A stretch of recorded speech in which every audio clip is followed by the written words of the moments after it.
તો નમસ્કાર, આપણે સવારમાં આપણે આ ફાર્મની અંદર આટો મારવા આવી જાય છે. તો આ ફાર્મમાં આપણે હળદર, તુવેર અને મરચીનું મિશ્ર મોડલ બનાવેલું છે. તો આ રીતે આપણે આ ફાર્મની અંદર હળદરનું વાવેતર કરેલું છે. તો આ રીતે હળદર પણ છે આપ જોઈ શકો છો. તો આજે 14 ઓગસ્ટ અને ગુરુવાર, તો આપણે આ ફાર્મમાં આટો મારવા આવી જાય છે.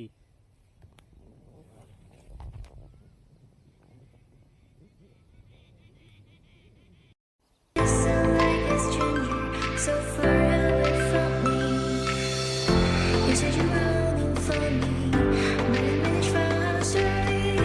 Baby, don't be sorry